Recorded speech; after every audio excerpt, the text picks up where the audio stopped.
Hey there, welcome to My British Garage. Today we are going to do fuel injector replacement on this car.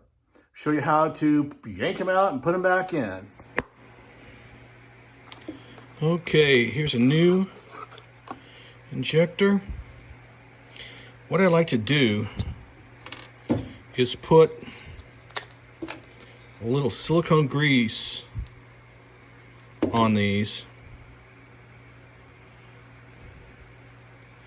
Makes putting that rubber piece on. I try not to get it on the end there. Put these little rubber, and they're kind of a bitch to put on, I tell you. They don't like to go on there real easy to start, and then you go all the way up to that white cap. Boom. And then I put a little more silicone grease on this sleeve seal, or whatever the hell it's called. A little bit down here. Okay. And we go over here and plop this sucker in there. Get it rooted in pretty good. Now, it's my ancient Chinese secret here is I use a 11/16. Where's my hammer? There it is. Socket, and I use the mallet and pop, pop, pop, pop, and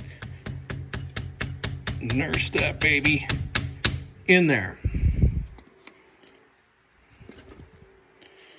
Leave those on until I'm finished. And do that with this one, that one over there. Taking crap apart to get to them, it's kind of a pain in the ass, but it's really not that big of a deal. That side was more of an ordeal because I had to take the injector unit out. But overall, it really wasn't that bad. And it'll save you tons of money if you try to take it to a shop and have them do it.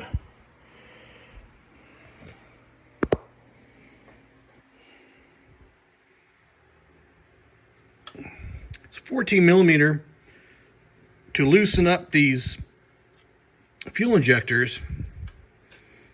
That's going to get them started a little bit. Got everything over here removed where the injector system is.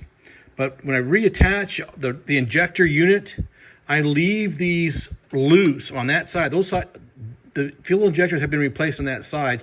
I leave them purposely loose when it's time to put the new unit back in. That way it's easier to re-screw those things back in there. Otherwise, it can be a whole lot of fresh hell. But you just loosen these up, and you can finger loosen them and pull them completely off. And you take out these two. I don't remember what size those are. Pull those out, and I use the wrench to go underneath here.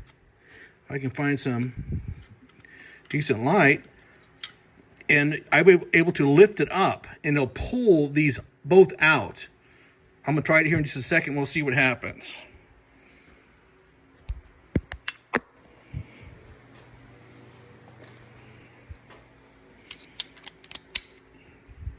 The socket is a 7/16, I believe. Yes, it is. And they're not crazy tight. They weren't that tight on the other side either. And with a little bit of lift from that, you could probably use a pry bar actually in there. Might be a little easier.